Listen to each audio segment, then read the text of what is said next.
Welcome to White Label American Podcast. This is a podcast that brings you bold, in-depth interviews with interesting people that are mostly immigrants taking down artificial walls one story at a time. This is a podcast that empowers immigrants to share their stories and listen to those of others. Thank you for joining us.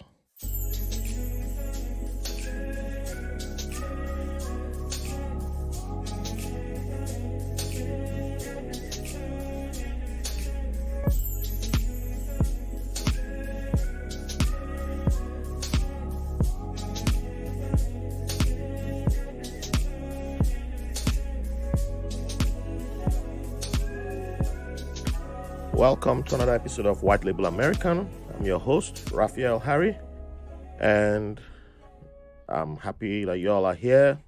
Thank you all for being with us. If you want to support this podcast, check out the show notes. You got everything you need there. And hey, thank you to everyone who's been giving us 5-star reviews, and we appreciate the love. If you haven't, hey, you know what to do. Do the right thing. With that being said, let's meet today's guests.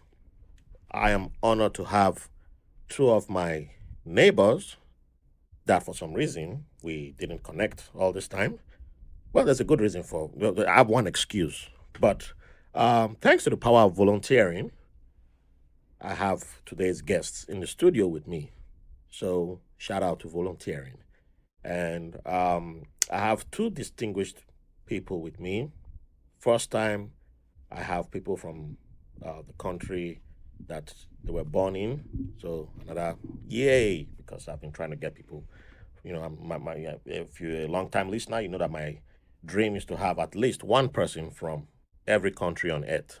So so happy and honored to have two very talented people, two very distinguished people, and two of the most exciting people that I've when I read their bio, I was just like, wow, this is just amazing. So it's crazy, you see people every day in your neighborhood and you don't get to talk to them all the time.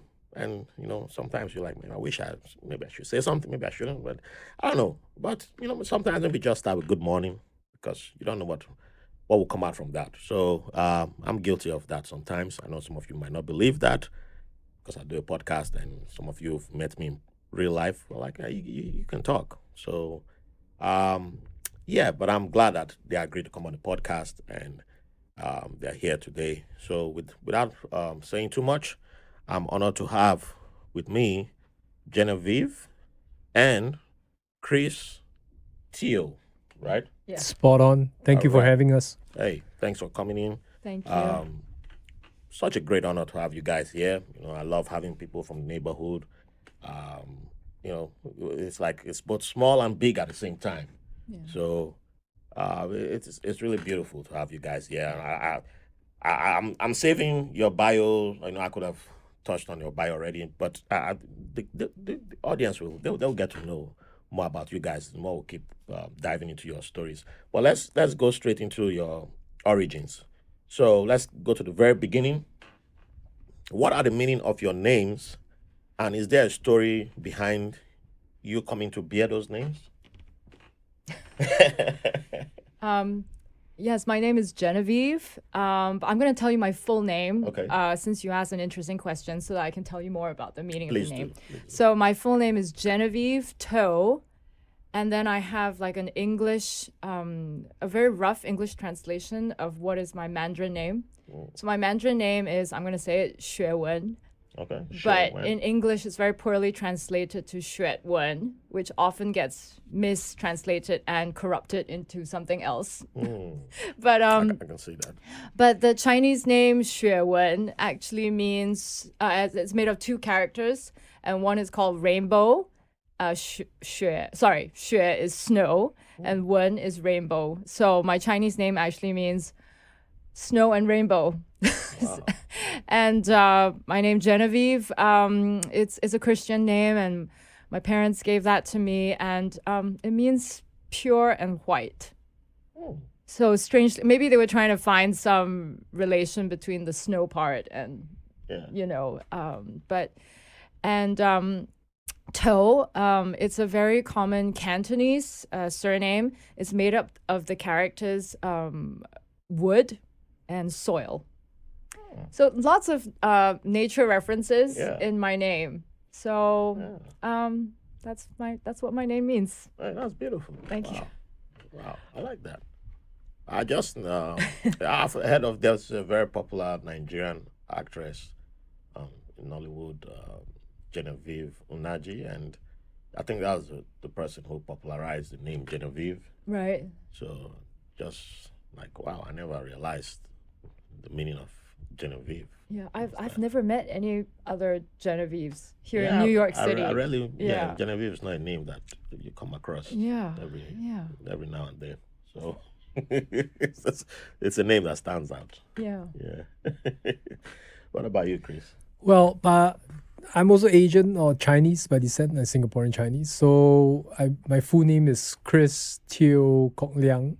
Teo is my last name, right? Kok Liang in Mandarin is Guo Liang, right? Which basically means kindness and kindness within the country, right? To bring some kindness. I think that the other point on Chris is I actually thought that the name Chris was cool by sound. Over time, I was introduced to the idea of who Saint Christopher is. I was introduced to the faith of Christ. I was like, okay, I see where that's going. And, to me, that resonated. And I just took it on, stuck with it. Okay. Yeah. So, and I guess, for the purpose of the folks on the podcast who don't know me very well, I don't mind throwing one more thing in there, which is my middle name or my baptism name, which is Joseph, which I always took as someone who I thought was a good worker, a good someone who cared for the family. Father. So that's something that I always appreciated. Yeah. Wow. I'm thinking now if I used to have a book. Well, I borrowed it from my elder sister when I was a teenager, but it was a book of names, and Joseph was one of the names that I used to, because when I played with my friends as teenagers, then we used to like go through all the names. I remember I'm trying to recall Joseph. I know we went through Joseph a lot, and Joseph was quite a popular name back then, and I think over time, I know Joseph was a Hebrew name, and the Arabic version is Yusuf. That had to come to me. It's one of those, but it's just for some reason. When you said Joseph, I was like, I remember seeing I can see the line, and I'm like, where's the meaning? Where's the meaning? But I'm trying to recall if the meaning was the exact same meaning as you said. But yeah, I wouldn't be surprised if it's the same meaning. And I was thinking of dreams, because in the Old Testament, where Joseph interprets, interprets dreams. Yeah. Just thinking of, maybe that's where my mind was going. But yeah, beautiful, beautiful. So yeah, I always love asking about names, and you discover a lot of things, and I love the characters that come with Chinese or that part of Asia. The way people use characters there, and I'm like, it's just fascinating to learn about that. And, so yeah. So, you've already given part of the answer to the next question, but we need to go down to, to narrow it down to like city or region.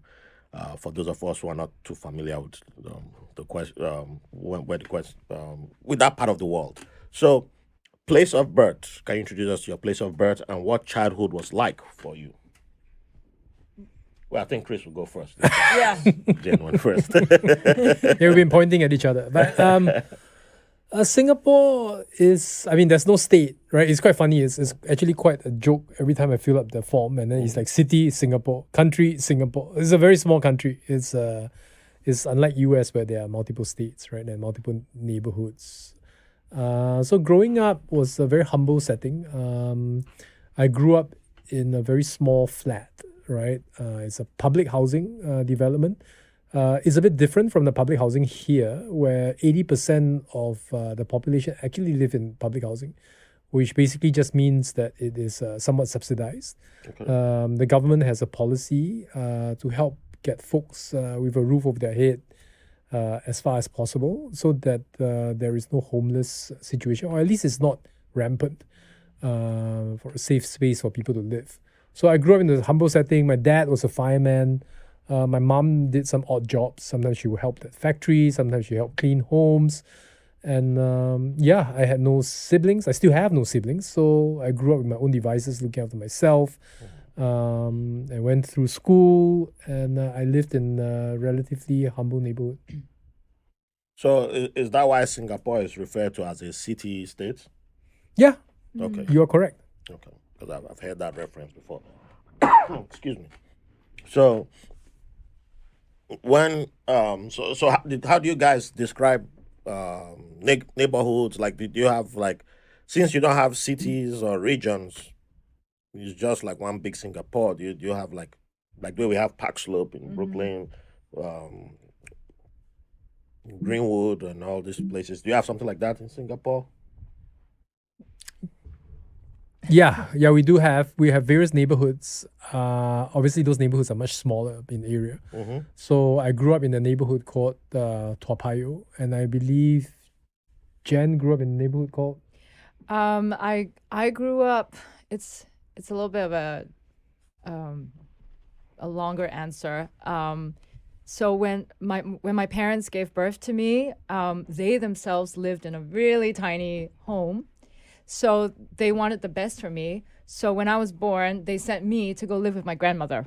Okay. Yeah. So I was living with my grandmother from Mondays to Fridays, a big chunk of my childhood, in a little neighborhood called Tiong Bahru, which is like a really old school. The houses and the buildings there are still pre-war today, but it's become such a hip neighborhood today because like it's conservationist and they keep the old homes, and but it's got lots of like bars and cafes and like really what we call in Singapore atas bakeries. Atas, the word atas means like really fancy schmancy, but it's a beautiful area. But when I grew up in it, it was really old school. It was very traditional Chinese. I remember that I used to take a trishaw to school.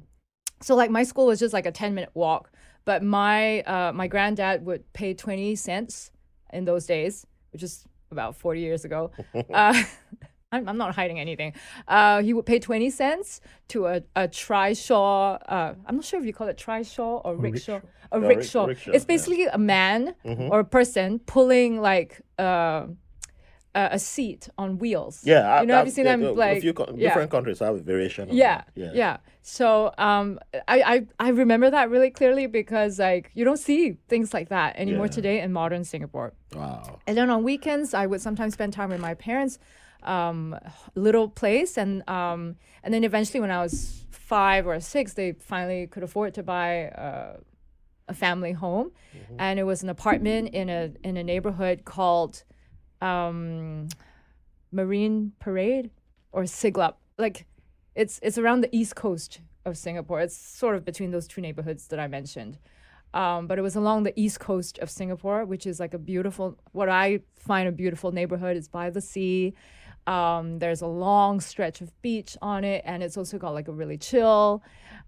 People walk around in flip-flops. It's that kind of chill kind of neighborhood. But I believe like the air on the east side of Singapore is cleaner and different. I always like joke like the air is cleaner on the east side. So I'm trying to say like I grew up in these two different neighborhoods. Yeah. I guess if I were to draw a nexus there to New York, then it's like Williamsburg before it's Williamsburg, but now Williamsburg is quite a hipsterville, right? So Tiong Bahru is like hipsterville now. All right. Yeah. That's a good one. Yeah. Yeah. So where would you consider your favorite childhood memory to come from? My favorite childhood memory. There's just so many, right? And childhood is actually such a multifarious, diverse time. I'm only able to say this because I happened to just spend an hour yesterday with my son Ezra looking through like my old photographs from childhood. And he was like, "Oh, you're a baby there. Oh, you're a toddler here. Oh, you're..." But it's like, yeah, they were all different parts of childhood. But one thing that I always remember is living daily life with my grandparents. They lived in a pre-war home. It was really old. It was really, the layout of it was very unique. And so I remembered like every day after dinner, I was like 3 or 4, and I would be, it's a tiny place. It's also a very humble setting. Yeah. And I would have to sleep in the same bedroom as my grandmother and my grandfather. And they had a bed for two, but they would squeeze me onto it, and that was how I slept for 6 years of my life. And then next to that bed, there was this also like a piece of furniture that I've never seen again ever before. It's a Chinese piece of furniture, but it's kind of like a day bed, but on wheels. And it's like a reclining seat, but it's made of rattan and it's got wheels. So it was actually my grandfather's day bed. He would chill in it, but I would pretend that it was like a bus because it was like a little bed on rattan with wheels. I'm very fond of always, my granddad would be reclining on this bed watching TV, and I would be lying on his tummy, and then when it's time for bedtime, he would say in Cantonese, the same thing every night. It's time for you to move over to the big bed, And then I would constantly not want to go to the big bed to sleep. I would constantly want to jump back on his bus. And then he would say this phrase, which I still remember today in Cantonese, and it goes, 我又過嚟啦. It means I'm coming over again, And then I would remember playing this game with my grandfather.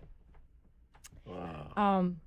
Yeah, it's like you're asking really powerful questions because I'm talking about things I haven't talked about, and I'm like tearing up thinking about this memory. But yeah, that's a childhood memory. Yeah, thank you for sharing that. Yeah. I'm just I'm like, wow. So the kids loving the belly has been, my daughter, she's like cuddly pillow. That's what she calls my stomach. Yeah. And I'm like, Yeah. I use that as my excuse for not losing my stomach. It's a good excuse. Like, Yeah, keep it. Yeah, I'm like, some friends are like, oh, so what happened? You don't have a flat stomach anymore. I'm like, well, my kid loves it. So Yeah. she's like, oh, I need my cuddly pillow. Bring it. I want to take a nap on. I'm like, yeah, okay, all right, come take a nap on your cuddly pillow. So it's just cute hearing this story of how many years ago, and I'm like, hey, see, it's always been around. Kids love It's that universal. cuddly pillow. It's universal. Yeah. So what about you, Chris?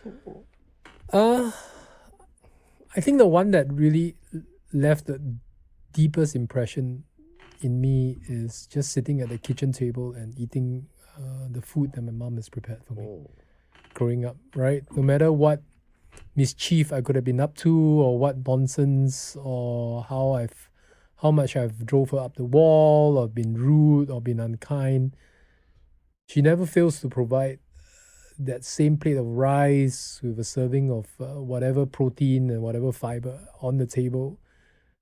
And it's always warm and it's there, regardless whether I have been a good or a not so good son. So that, to me, is still a deep impression, right? Yeah. So that's memorable. Yeah. His mom's food is very good. Yeah. Yeah. I would have been surprised if you had said it wasn't good, because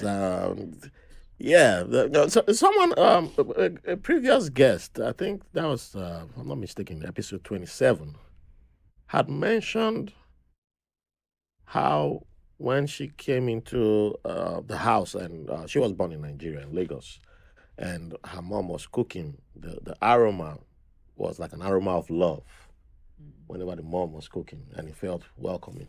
Yeah. And Chris just took me to that Moment. of when previous guest Joy Chukudi brought that memory up. So that's one reason why I always love asking that question. And you can feel the senses, right? You can literally almost just smell it, see it, feel it. Everything just feels so real and still so visceral. It's amazing. Yeah. So thank you for the beautiful memories. And I always love asking that question, because if I ask that question again tomorrow, you'll probably come up with a different answer. Right? But it's a question which I love hitting the guest with it right away, and just hearing what comes up at that moment. And one or two people will be like, wow, I wasn't expecting to go that far. I'm like, it's all good. There's no right or wrong answers, but it's beautiful.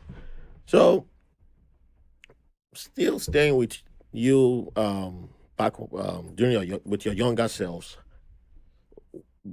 what did you dream of adult Chris and Jen becoming career wise? Well, he looks like he's thinking, so I'll Mhm. take this one first. I think when I was really young, I already knew that I wanted to be a singer. Do you know? I probably didn't not know how to express it, but I did always have like imaginations of myself singing and like being on stage. And when I was a teenager, I would do this stupid thing of like holding the hairbrush as a microphone when I was by myself in my bedroom in front of the mirror. And then I just never thought of, I just never did it, never got encouraged to have that as a career. So it was always like just a dream. But I'm only able to say that now because I'm one now. But I think that's what I always wanted to be. And then I would cover that up as I grew older with more practical career choices. And I think at some point I wanted to be an air stewardess because that would help me, clock in my traveling mileage. I would be able to see the world if I was an air stewardess. At some point I wanted to be a doctor because I thought I would earn a lot of money. And I'm just being honest. At one point I thought I would be a lawyer, like, because this is what your traditional Asian parent, the ones I grew up with at least, always implanted in your head to be. Are you going to be a doctor, a lawyer, or an engineer? Yeah. And like Singapore is it's a very culturally practical society, and unfortunately it's different today. But when I was growing up, to be in the arts was something that you did as a hobby. It was something to be feared, as something to focus on as your vocation or your work. So yeah. That's one similarity to us. Even African parents, Nigerian parents, it's something similar, especially back in my, when I was much younger, I still, I remember the first time there were videotapes. My elder brother, he's like 11 years older than I am. He used to record videotapes of, he had videotapes, VHS tapes of the Olympics. So the first time we didn't have power outages, so I played video, I think 82 Olympics and 86 Olympics, and I was like, oh, this looks like fun. But the sprints caught my attention, and all the kids were crazy about sprints. This was when soccer wasn't as big as it is today. And I was like, yeah, I think I want to be a sprinter. And I don't know how somebody had me in the family and asked me, I think I was 9. I think I was about 9. And said, what do you want to be when you grow up? I said, oh, I want to be a sprinter. I'll run in 200 meters. I'll set the world record, and blah, blah, blah. I just kept running my mouth. It's like, oh, okay. I said, oh, maybe a footballer. Well, no, I think I prefer running athletics. And they said, okay. And I went out to play. When I came back, it was like the whole family was seated. They're like, come here. What did you say you want to be when you grow up? And I just kept running my mouth. Oh, I'll run 100, 200 meters, maybe 400 meters, but I prefer 200 meters. And it began one person after the other. Do you know that it's only people who are dropouts from college that run? And it was just like blah, blah, blah, blah. People just kept talking, and I was like, oh, what's going on here? I thought people would be impressed by me wanting to run and be a champion. Yeah, they talked. There was some shouting. There was talking about, are you dumb? You know, the people that no smart person tries to be an athlete. So I'm like, oh, really? I did not know. Yeah. So that was one impression, something that stayed with me, and so you don't want to be. Anytime it was time to participate in sports, I'm thinking, so do I? Am I intelligent? Is it that I'm dumb? Well, what's the message? You start having that going in your brain, but and then of course when the soccer players started making ridiculous amount of money, I used to get some of those same family people like, I thought you used to play. Why didn't you play no more? Like, what about that meeting people had like almost 10 years ago? And you sat me down. I don't recall that. I was like, oh man. But I'm 18 now. I haven't played for like 10 years, so my skill set has regressed.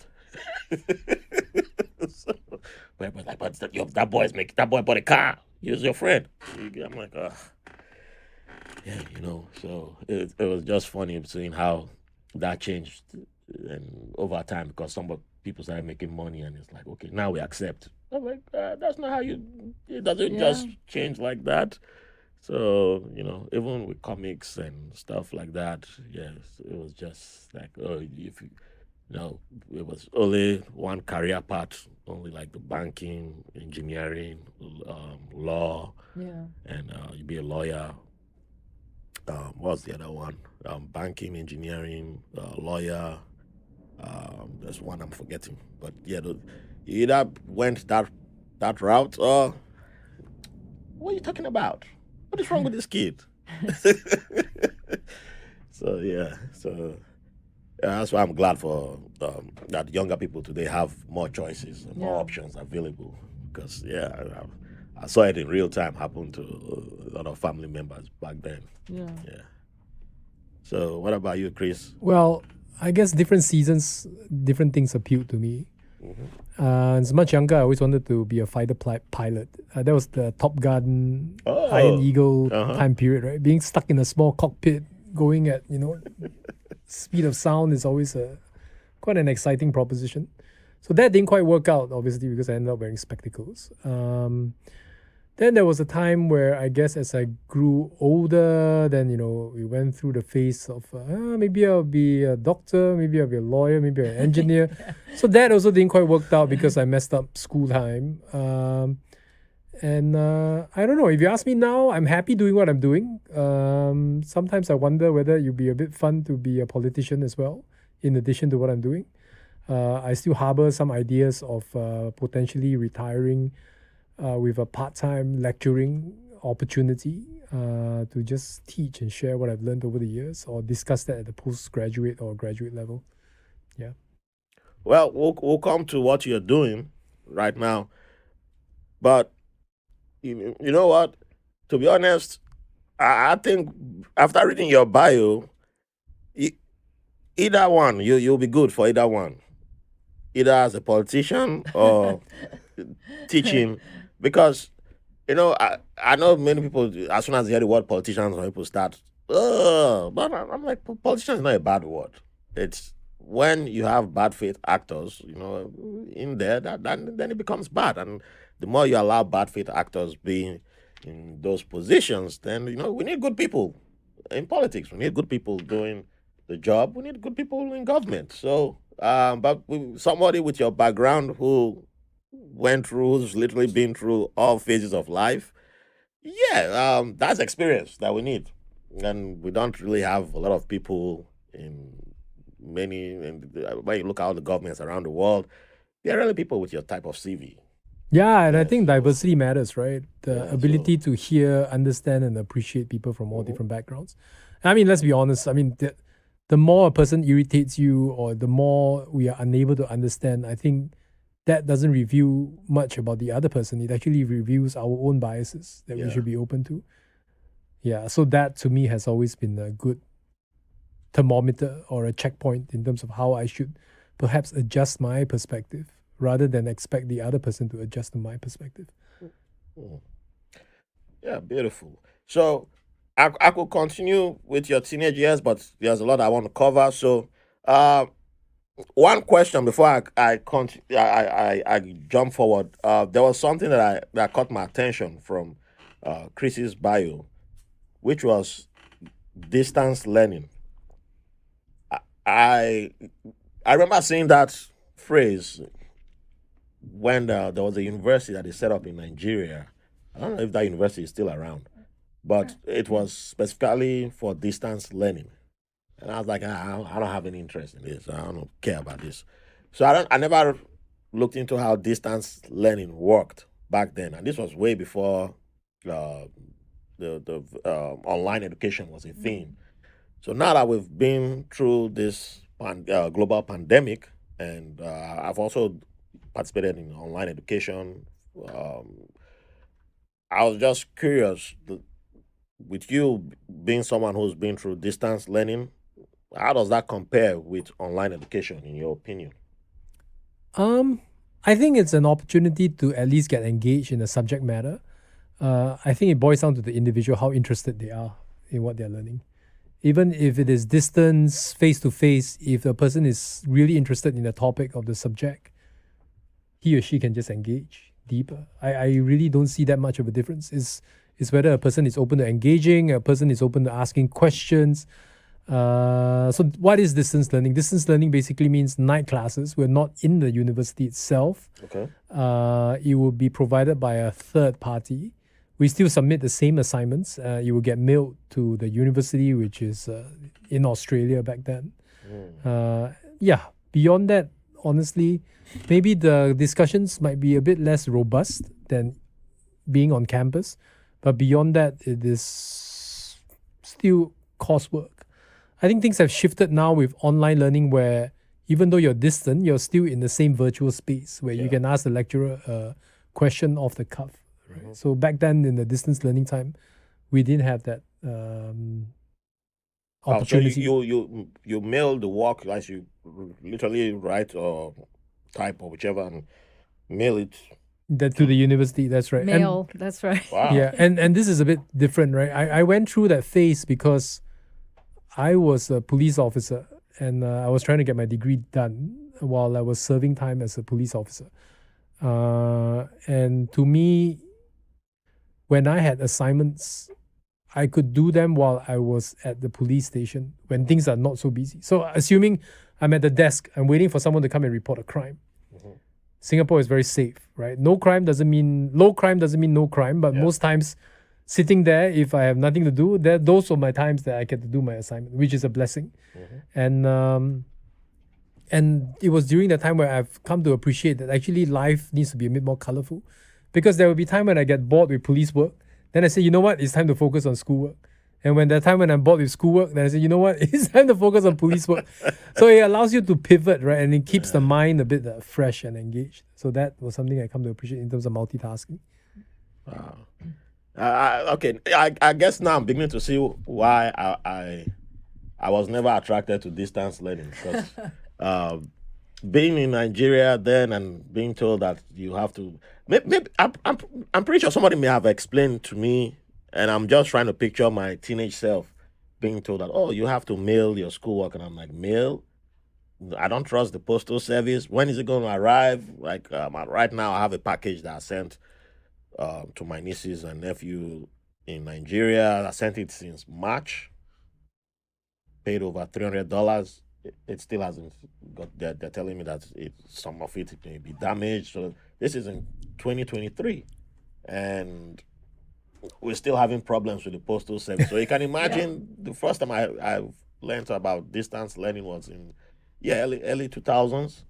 So just imagine me thinking of mailing my schoolwork, and I'm like, Then the professor will be like, oh yeah, I never received your schoolwork. I won't even be mad at the professor. I would just be like, yeah, it's probably it never arrived. So I think that probably just caught my heart. Like, nah, if I can't take it to you directly, no, I'm not trying that. I mean, I think distance learning is definitely a good opportunity for those, but I don't think I think he would have preferred to go to in-person college if he had the chance to. I think the reason why he did that was because he had to fulfill time in. No, I see the advantages of distance learning. So that was a good. But I'm just pointing out that for people in a place where I was, where there was, you have a tricky postal service, it's not trustworthy, and if you can't afford the much better, efficient postal service, then it's like, oops, trying to sell distance learning to those people is going to be like, they're like, what are you trying to do? No. I'll take my chances with raising money to go to on campus by myself. Because so I probably was in that stage of life where when they told me about distance learning, I was like, who the hell is this? What's wrong with these people? Nah. So now it makes sense why distance learning never took to me, and until I read Chris's bio, I was like, distance learning, I've heard of that before. Wow. So it actually worked somewhere. That's why it stood out to me. Because the question is, how bad do you want it, right? Yeah, And yeah. I mean, I feel that whether it's distance learning or learning whatever, if we want it bad enough, we'll make it work. That's true. So, Jen, Yes. still with you. You had a passion for music quite early, Yeah. but it seems like you try to go other routes. When did you decide that music, you're going to stay? This is it. Music is your thing, your calling. When did you decide that you're going to stay with music? Oh gosh. I didn't decide it. I wasn't looking for it. It came to look for me. Oh, okay. Yeah. So I grew up, and even into my young adulthood, always trying to be a good girl, a good daughter, you know, and a good, I don't know, citizen, whatever. Like, you grow up, you don't know about the powerful societal influences that shape you. But I guess it caused me to be a bit thoughtless about my own destiny. It caused me to be thoughtless about my own choices. I just sort of followed the path that I thought I was supposed to follow. You know, take your exams, do really well. After you do really well, take these subjects, do those subjects really well, graduate with honors, you know, take this really good job that's offered to you, and, you know, like, just follow that path without really thinking about happiness. You know, I don't know why it was never something that I had space in my mind or identity to think about. But then I went in, so I graduated, and I did really well that the jobs came, a job in a very prestigious government agency in Singapore came hunting for me. It was the Ministry of Foreign Affairs. Wow. And to get a job in that department was like, they only invite like the top, like, scholars or top people. And I was like, oh, okay, this is the path. And I remember going for the interview at the Ministry of Foreign Affairs in Singapore, and it was like a 10-day interview, 10 rungs of it. Oh, wow. And even I felt like I was training to be a spy, because there were some days, it was very exciting actually.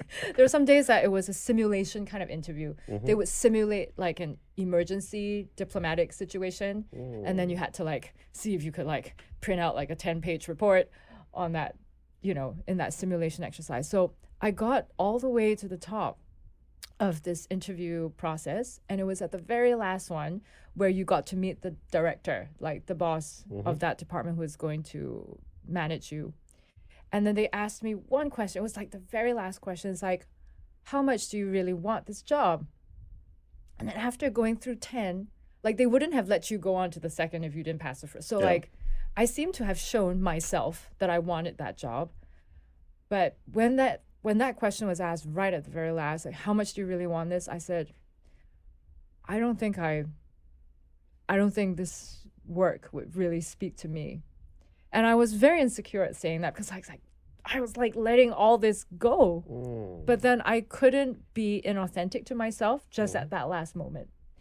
So I knew that was a deal breaker, because I didn't get the job. Yeah. My best friend, actually, who's in the same graduating class as me, got the job instead. But one thing that went through my mind when I said, no, I don't think I really can do this job, was the thought that, this was a very simple thought that came to me, was that if you take this job, you will no longer have time to be at the piano for 3 hours a day. Because I used to be a pianist at that time. I was a very serious classical pianist. I was also going for like piano competitions and things like that. And I was like always trying to grow in that area. And that part of my life required a lot of time. And it was just a very simple thought. If you take a strenuous job, you will not have time at the piano. That was it. And that was the time that first spoke to me that, you know, music was like a really important thing. It's not just a hobby. It's not just it is a joy, but it's more than that. It's something I have to do as much as I have to eat. I have to drink. Then after that, I became a piano teacher. I was a piano teacher, which I thought was being a musician.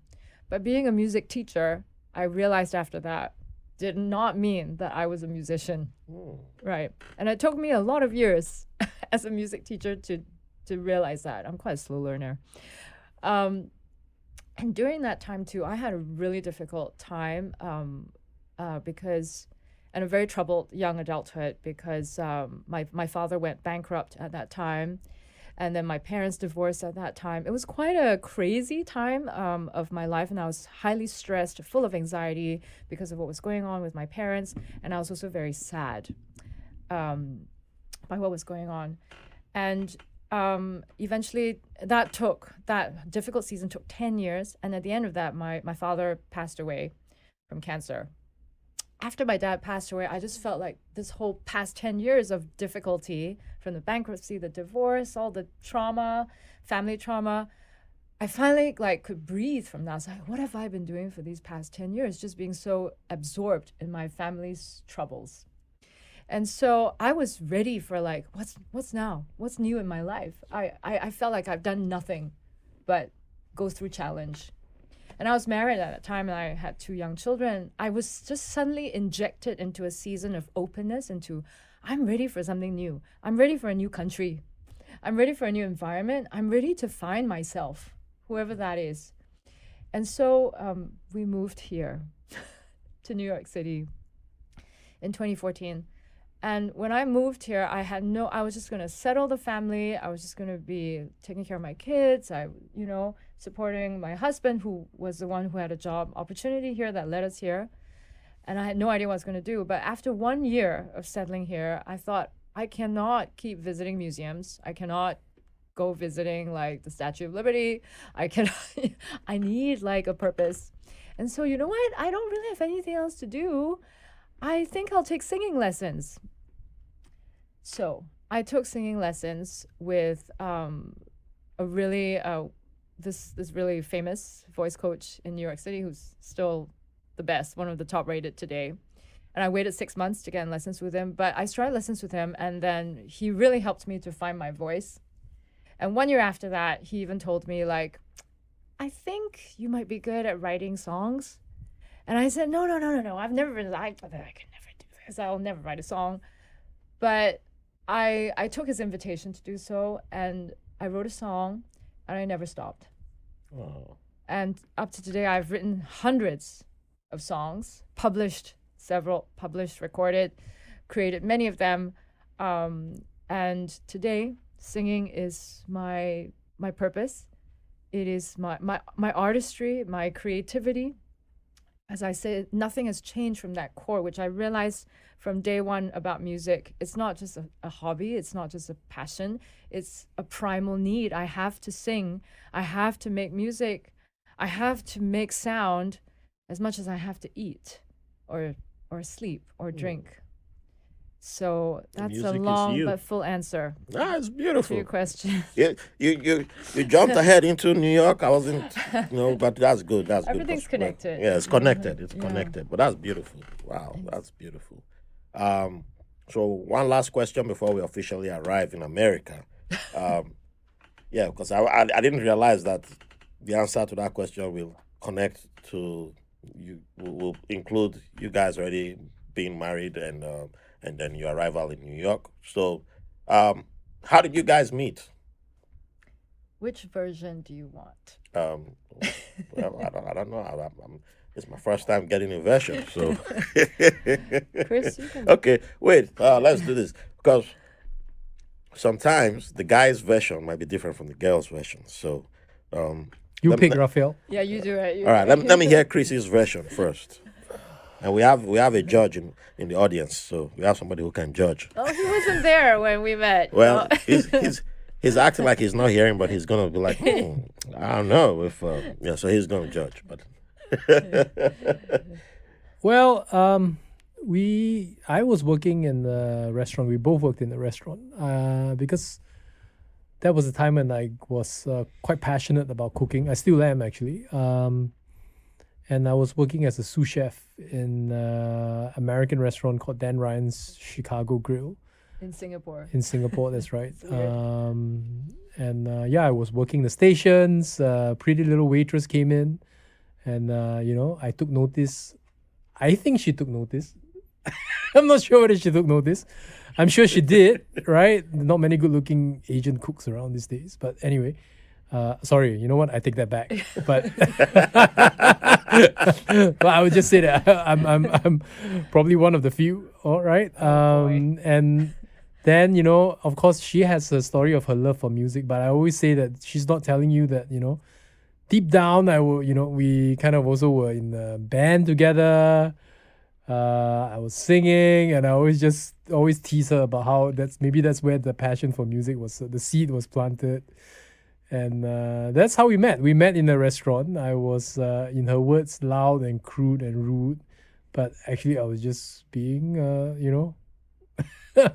being noisy and just having fun, enjoying myself with music and cooking and. Yeah, a fun lifestyle that is weird because I was supposedly a full-time student at that time, which explains for the horrible grades. But that's how we met in the restaurant, working. So, being that you were in a restaurant, you couldn't use food to woo Jen. No.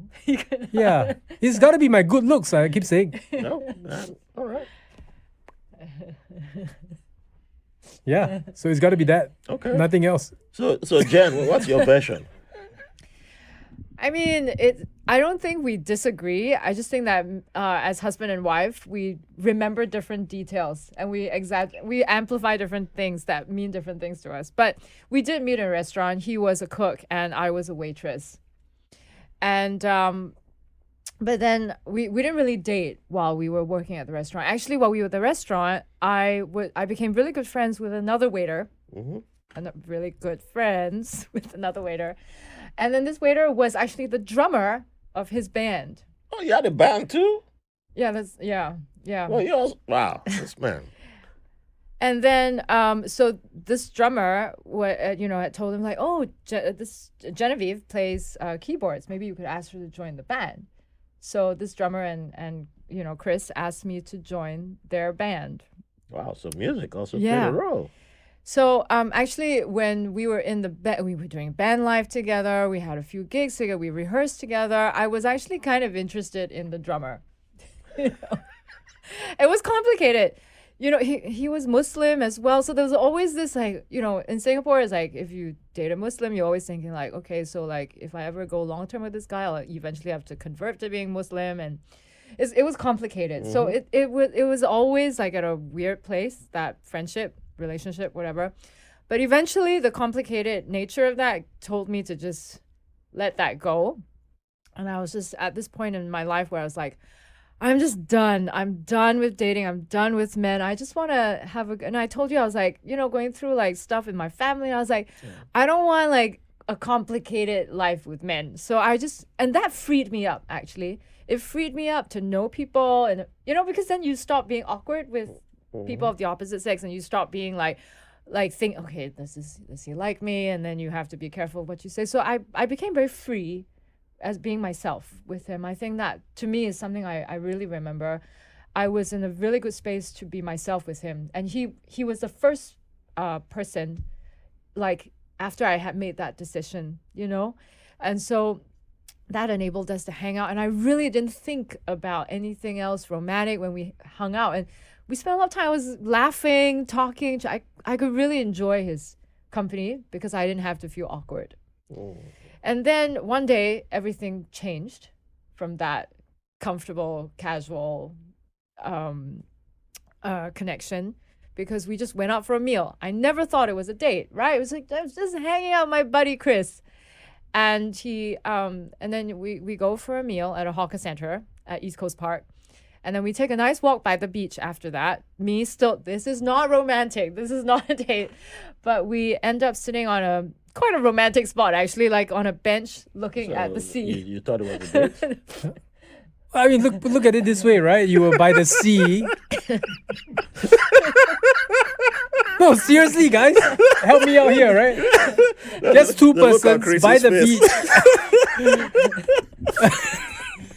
What else could it be? I'm neutral here. Just saying. Anyway, we sat at a bench, and then I just thought we were talking, and then he suddenly had to ask this question, do you like me? And I was like, oh boy, oh no, this changes everything. I thought we were just friends, and why do you have to ask this question? Do you like me? And then I started to get really awkward. Like that freedom was, I started to get like fumbling and like, and like he really caught me there. And then I was like, I'm not sure. I probably gave some awkward answer. And then he was very smooth. He recovered himself from the question very, very quickly by saying this. He was like, oh, no. I didn't mean like, if you liked me. I meant, do you like noodles? Because in Singapore, we call noodles mee. Like M-E-E. M-E. Okay. Like a very popular dish, like fried noodles in a gravy with seafood is called Hokkien mee. Okay. or like a noodle dish tossed really up smooth. in vinegar Really is called bak chor mee.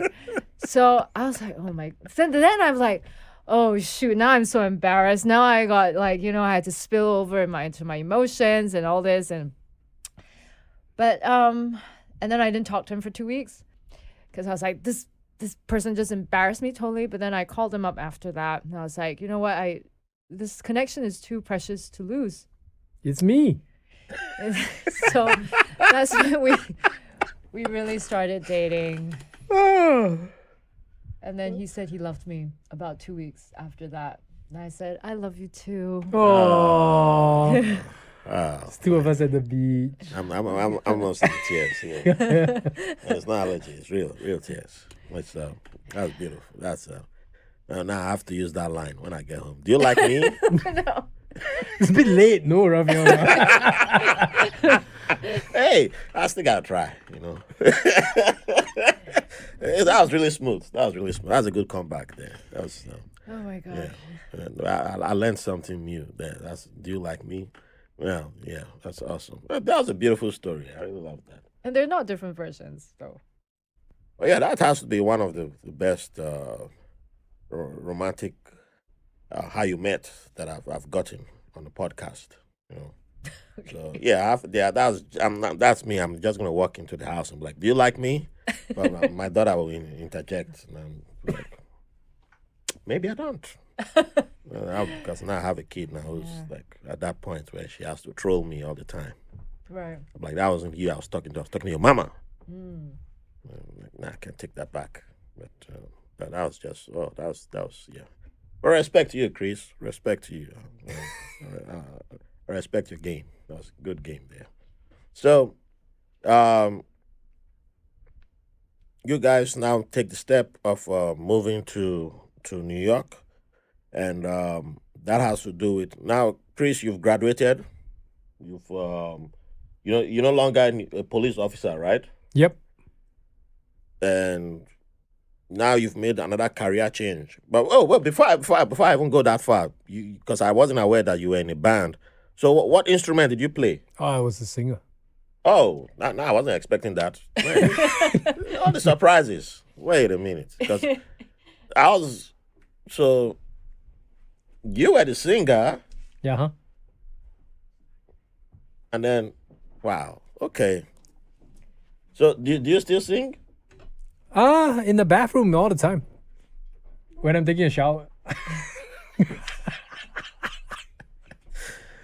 This man. Wow, this is amazing. Wait, have you considered writing a book about your life? I think about it quite often. Stop thinking about it. Start writing. Stop thinking, because there's a lot to write about. Just every day, just start recording your voice. Start recording, not even about your recording your voice, not the singing. Just say something. Just one chapter. Just talk about one chapter, because man, you got me on. You got me to appreciate distance learning, and then now you also sang. So, Jen. What kind of songs was Chris singing? What songs was he singing when we met? Yeah.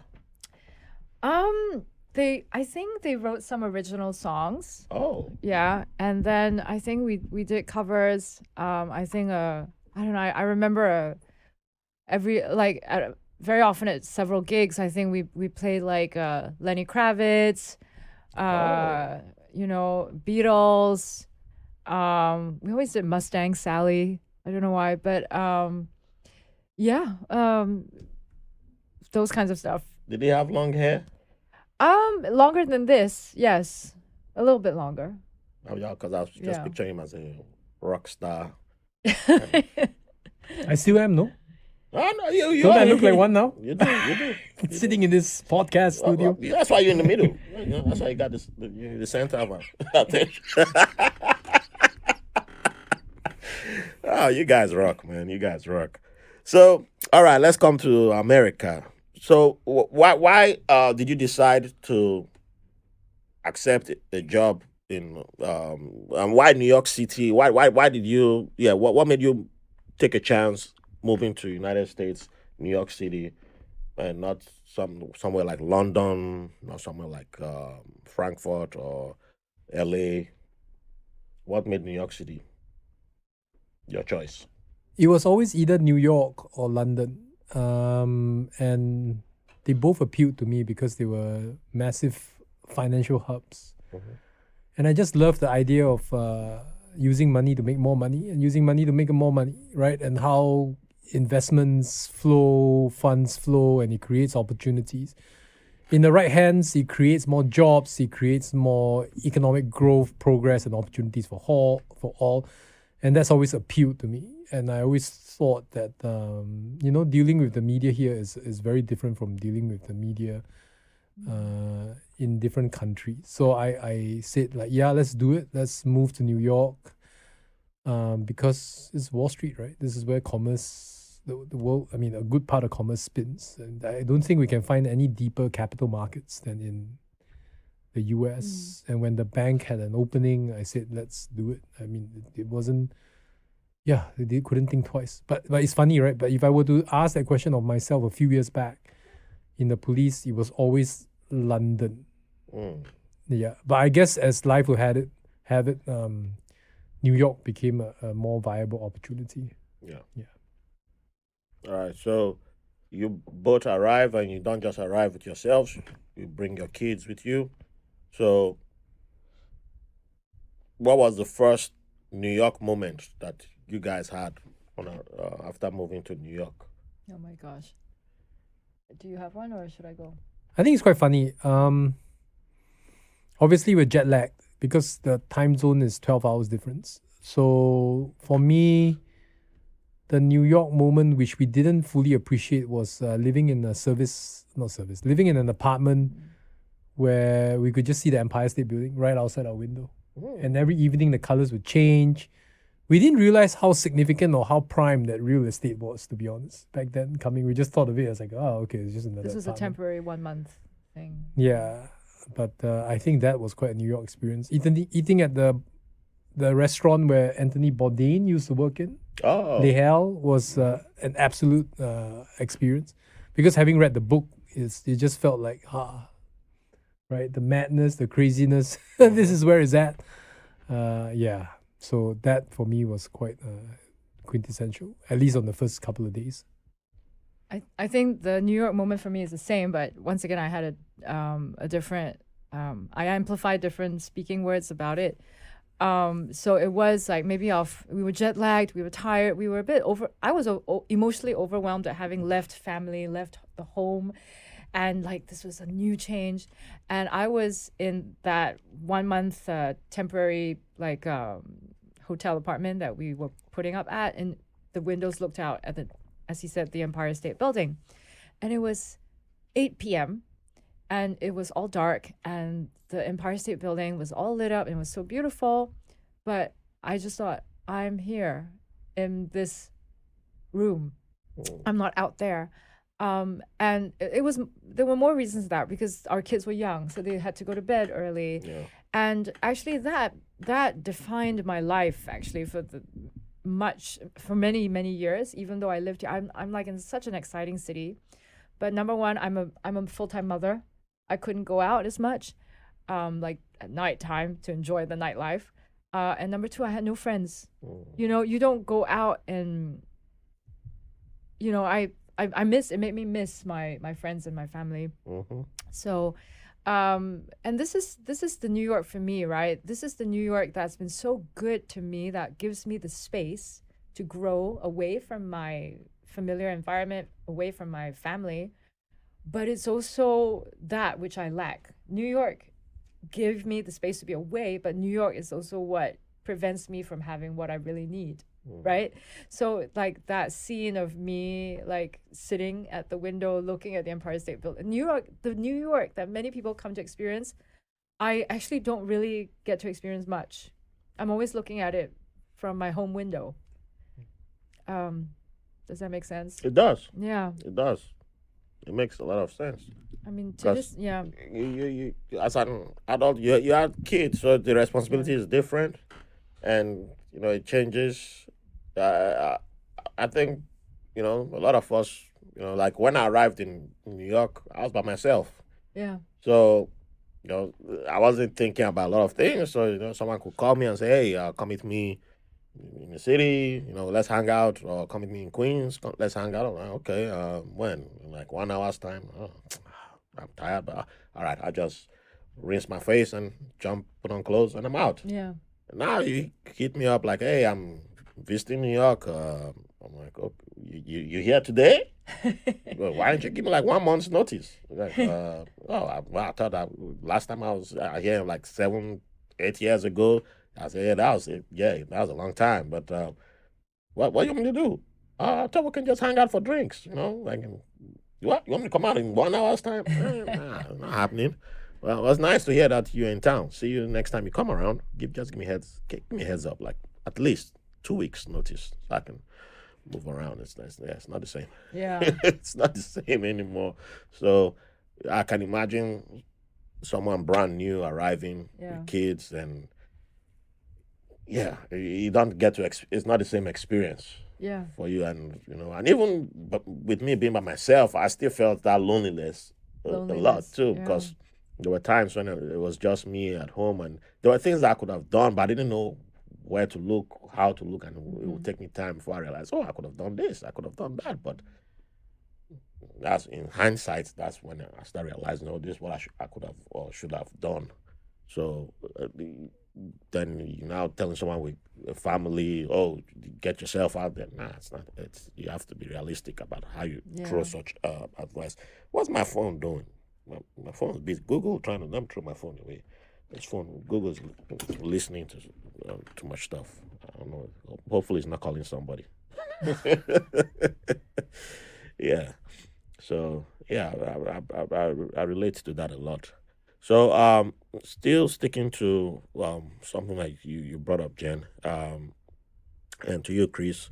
So how have you navigated parenting since you arrived in New York? Because part of your time in New York also included having to parent through a pandemic.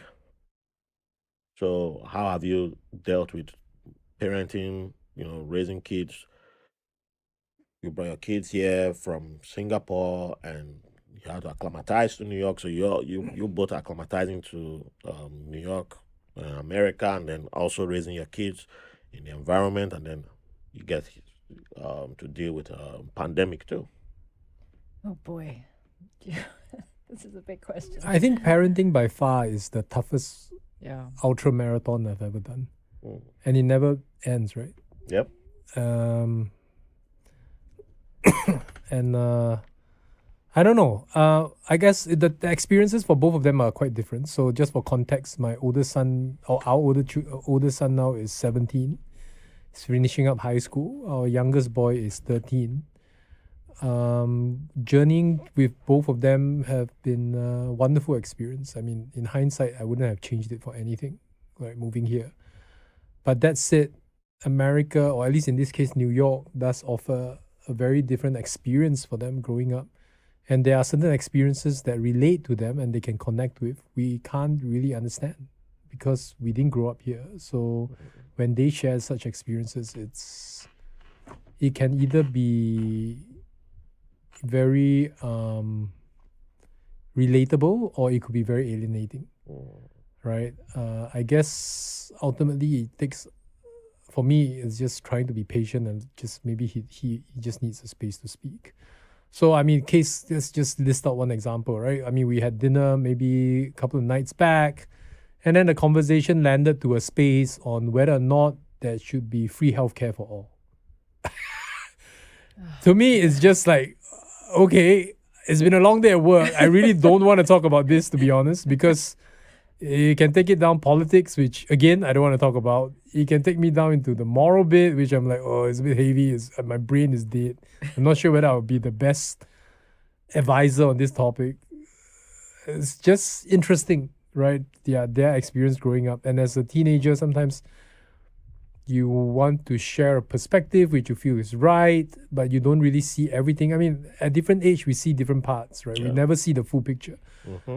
So I also am mindful that, I can either A, agree fully, B, throw in some questions and say, maybe you should consider this, but yet at the same time be mindful where, I throw in question doesn't mean that I don't see where you're coming from.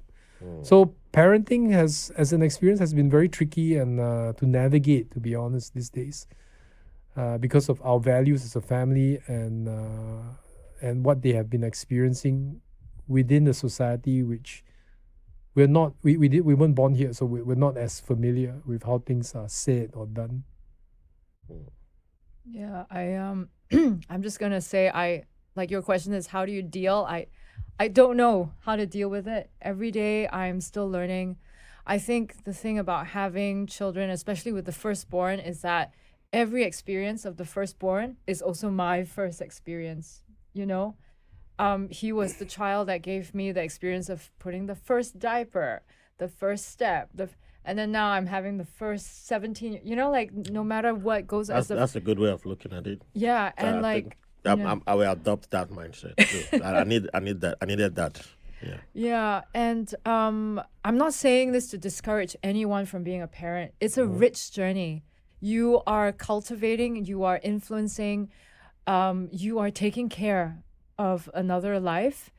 And the power that one has as a parent to shape a child is far more than we know. Also, I think a lot of things that a child absorbs from the parent, it cannot be taught. It can only be caught. And so you're also like a human being. You're not perfect all the time, and as a parent, you get tired, and we need grace ourselves every day, and sometimes they will catch that. They catch your stress, they catch your anxiety, they catch your fear. I also try to be encouraged by seeing that a lot of things that actually I'm sowing into my child's life, the words I give, the wisdom, the sharings, the advice, at the moment they might not seem that they want it or they agree with it, but I'm always hopeful that the seeds I sow today, like seeds in gardening, only yield harvest many, many years from now. So that is my hope. But it's not easy to do, especially as people who, like Chris says, I think I find it very difficult too. I didn't grow up here. I didn't make friends here. My child is going through having school here, growing up here, unfortunately growing through the political situation here as well. And it's a highly politicized growing up experience than I ever experienced. That is my biggest disconnection that I have to learn how to connect with him on, because like our children, I think school life and just being friends, they really often talk about a lot of things that happen in the political environment. And I never really know how to deal with that because I didn't grow up with all this. So sometimes all I am able to do is just listen and try to respond always with grace that I want my children to, as I said, catch. Yeah. I want them to catch whatever grace I have the strength to evoke. I don't have a strong, clear answer on this. The only answer, I don't know how to deal with it.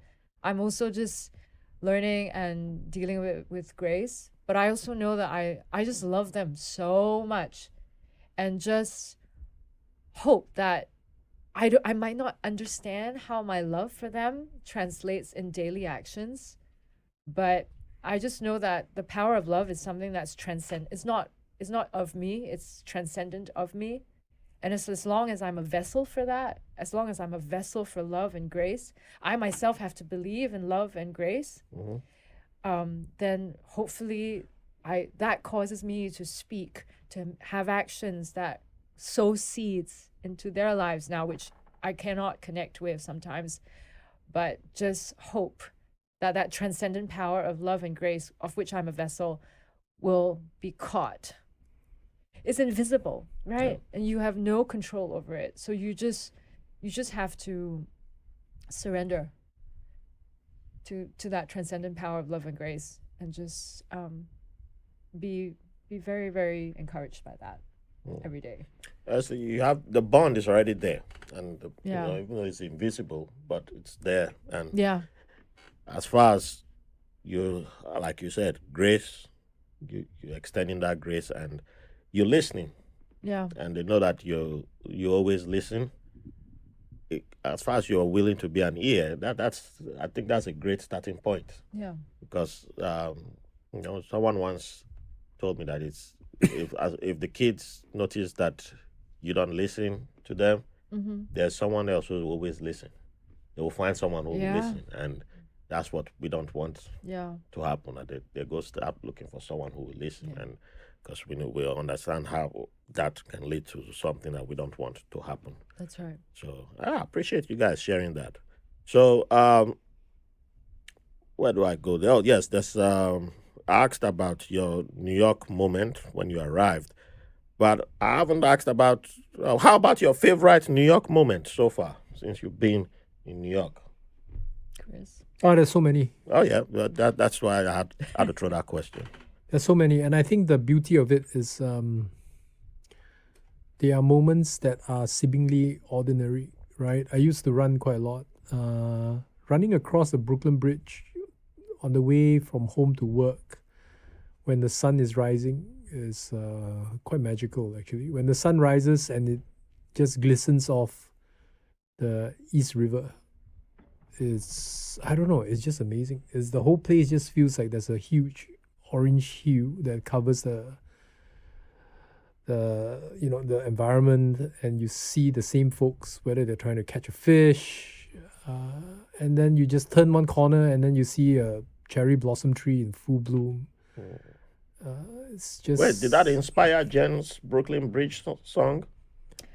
Yeah, because we used to live in Dumbo for a short period of time, Okay. and we could see the Brooklyn Bridge. I did think it was very beautiful, so yes, I did Okay. write a romanticized song about Yeah, the that's a Brooklyn beautiful Bridge. song. Oh, thank you for listening to it. I didn't realize. I listened to a couple of your songs. Yeah. So. Yeah, those runs were just magical, right? I run quite a lot, and even coming back, right, seeing the sunset is just amazing. I can't pin a dollar value to it, or it can't be bought, right? It's just like who you're with, what you felt like for the day, and yeah, I'll never forget it for the rest of my life. I second that. It's the moments like that they're indescribable. It's just there's no amount that you can place on that. It's just you're just one with nature at that moment, and you just love it. Yeah. You just love it. So how about you, Jen? I think most of my favorite New York moments have to do with my artistry. I go for my own. I'm a voice teacher, but I myself go for voice lessons still with my mentor and my coach. I still study singing and acting, and I go every Tuesday. And it's like on the Upper West Side in a really old brownstone, and it's always a quintessential moment for me, like walking into this very old building with the stairs like that you go up are like crooked.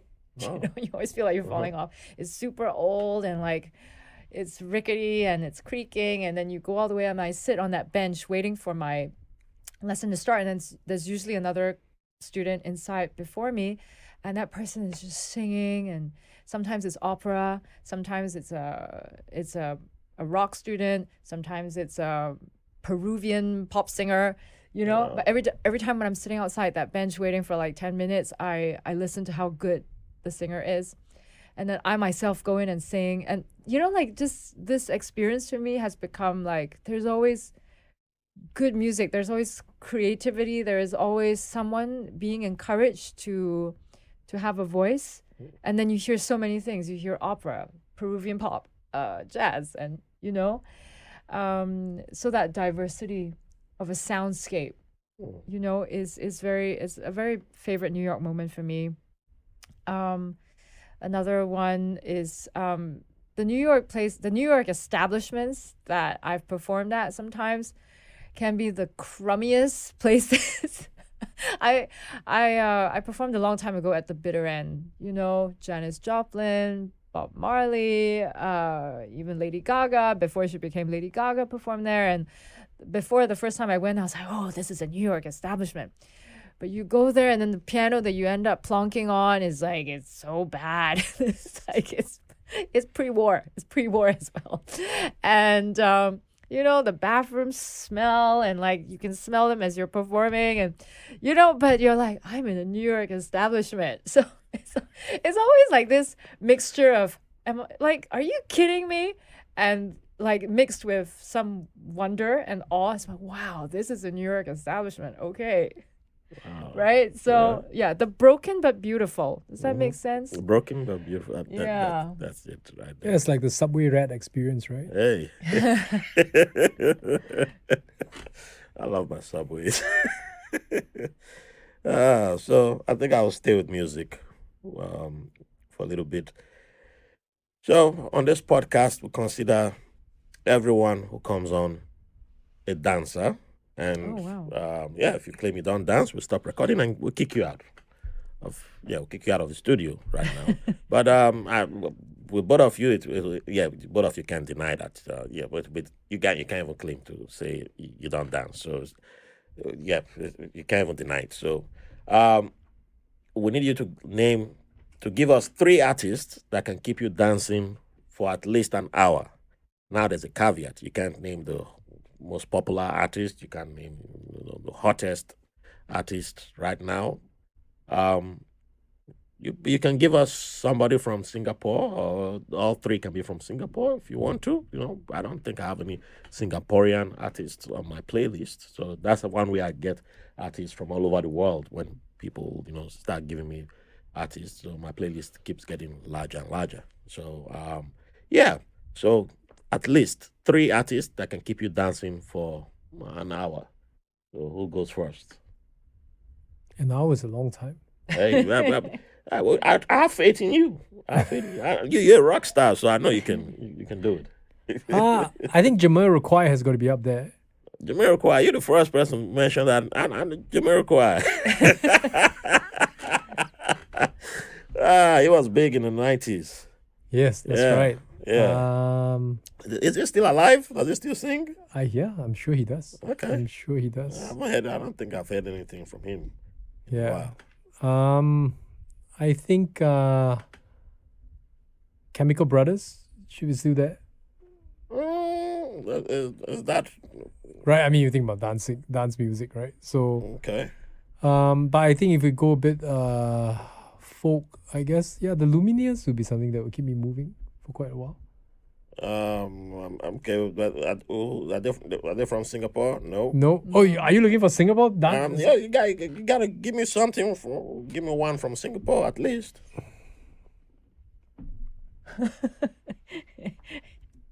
I don't want somebody writing in from Singapore. I don't think they're from Singapore. They ain't mention nobody. No. I'm like, hey. I'll give you the emails. Go after them. So. There got to be at least one that can make Chris dance. Come on. There has to be. There used to be a DJ by the name of Andrew Chow who used to spin at the club called Zouk. He can keep me dancing for at least Zouk. 3 hours the whole night. That's the name of the club. Yeah. Yeah, that's Zouk. Yeah, Zouk. Yeah, Zouk music from West Africa. Awesome. That's why I was fascinated by that name, Andrew Chow. Yeah. Okay. So he was good. As a All DJ, he's good. So what about you, Jen? So I know you've been interesting. You're the musician now, and it's let's see who keeps the musician dancing. Oh boy. I mean, last night, Ezra and I we had the pleasure of each other's company at home, and he was playing like a Stevie Wonder playlist. I mean, I know you said no famous people, but come on, can I just mention the great All right. Stevie Wonder? Ezra is in the mean, studio right yeah. now, so Ezra will get. We have to honor his presence, so we'll let Stevie Wonder in. I mean, like that playlist went on for it's a like great choice. 2 hours, you know? And like seriously, I mean, if you want to talk about dance, every time we walked, we were in the kitchen, he would like lift his shoulders like that, or you know, I would feel like, you know. Who's your favorite? What's your favorite Stevie Wonder song? I don't really have one. All right, well, that's still a good accept. It's a good answer because he has a lot of songs. So, but I'm surprised, young lad like you love Stevie Wonder. That's impressive. You know, that's good taste right there. Yeah. I right now in this season, I've been really intensively studying acting in singing. So I've been listening to a lot of great singers who like have great acting. I made a playlist myself called Great Acting in Singing. And one artist I've been listening a lot to is Ben Platt. I think he's a great actor. Yeah. He was on Dear Evan Hansen. I'm actually learning a song from that musical right now, and it's not like dance music, but you're gonna dance in your heart just hearing someone's storytelling, so dramatized, and he's also a singer-songwriter. So some of the songs you can move along to. Yeah. And now I'm obliged to give someone from Singapore. Yeah, you gotta give some love, home. I do love my home, right? But I've also been away for so long. So I'm gonna just say this because I mean it. So last year I had a performance in Singapore at a very a really cool, very premier jazz lounge. I don't sing and write jazz, but this jazz club let me perform my original songs there. And I got to work with a drummer that they recommended me to work with. And his name is Benjamin Lowe, but don't take that name down. Hang on. But Benjamin Lowe has a jazz band. And he was a great drummer. I loved working with him. And he's got a band that I cannot remember now. So I will have to send that to you. I promise I will. All right. His band like is a great, it's instrumental, it's jazz, but it's like so. I dig it's jazz. A blend of acid jazz and like very intelligent jazz, but even though it's so intelligent, it's not avant-garde. You really connect with it. So I would say you can move to that. So that's Singaporean. So I will send you the name of that band. I got so lost dancing to their music that I forgot the name. Oh, so that works. That's me. That's me sometimes. There's so many songs from all over the world that I got, and I'm like, I can't tell you who the artist is. Hold on, I mean, that's why Shazam. Or I have to check who. Yeah, then I'm like, okay, that's how I get the artist. But thank you for that. Thank you. You know, and that's music. Music is global. It's universal. Yeah. So how do you come up with titles for your songs, and how do you find inspirations? The inspiration is easy. I just write what I live. You know, and writing is not really a big effort. It's concession that's a big effort that involves craft and skill. But writing for me is just, if I can say it this way, spitting out, regurgitating out what my lived experiences are. The craft and the skill of communication comes from translating this lived experience, which is in pictures, in imaginations, in lived realities, in emotional responses, into words and into concession. Because the whole point of a song is that you want to capture a big moment in 4 words. That's why the Beatles are like so awesome. Let it be, let it be, let it be. I always quote that example because you want to that's what I really enjoy about songwriting, the concession. And every time after I write a song, I write about a lived experience. It gives me clarity about what happened in my life. It gives me and therefore sometimes and very often it gives me a redemptive answer, which is why songwriting is so healing for me, because it clarifies for me what I lived and I was like, what happened? It's a means of processing.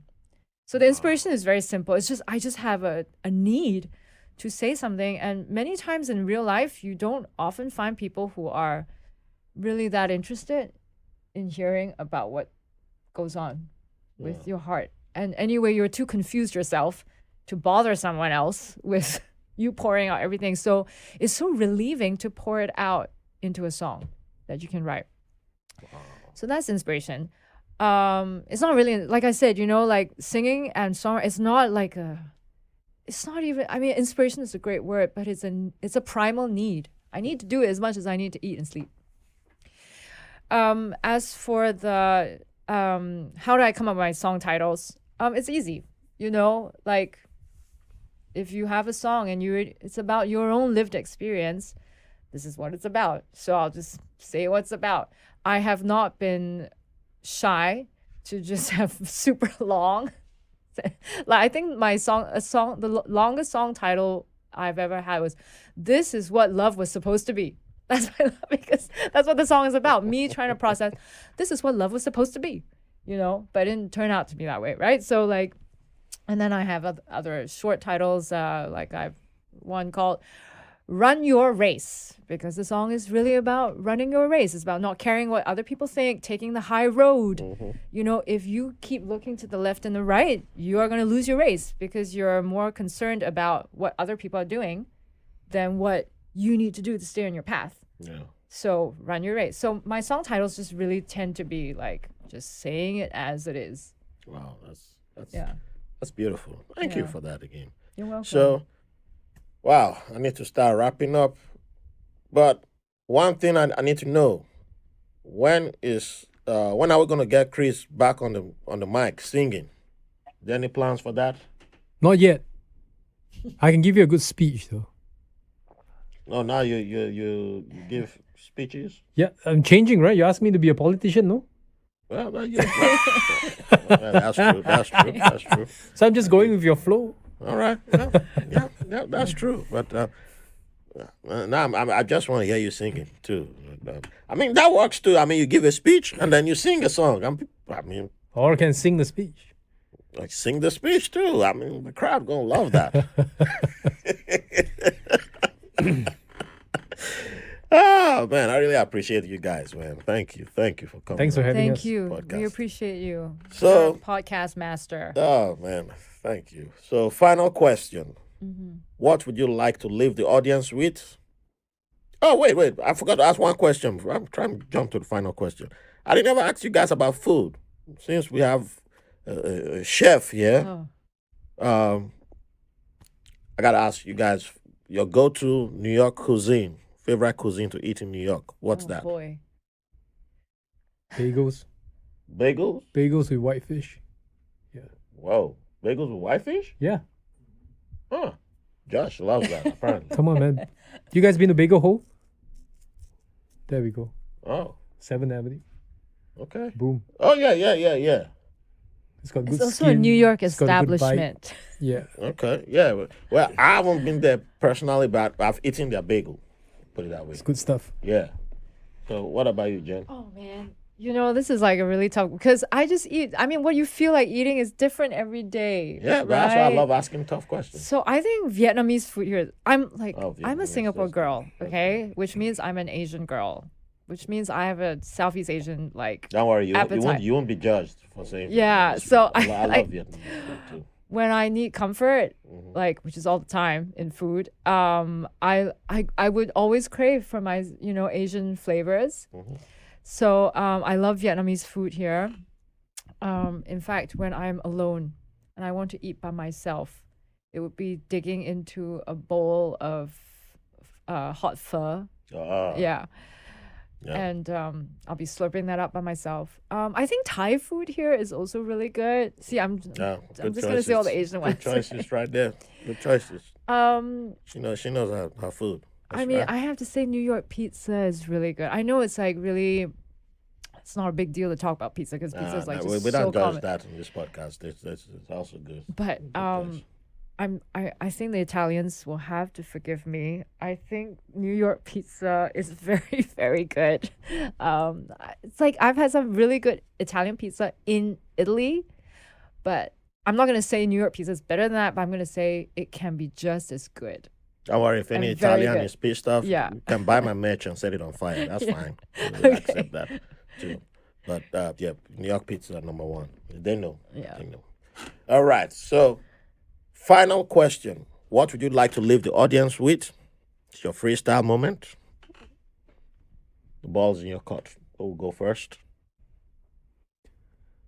For me, if there was one message that I could pin on a billboard, it would be life moves in seasons.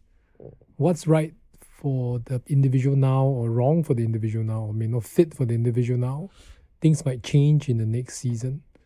So be open, right? Continuously sow seeds today for the next season and and enjoy today for what it has.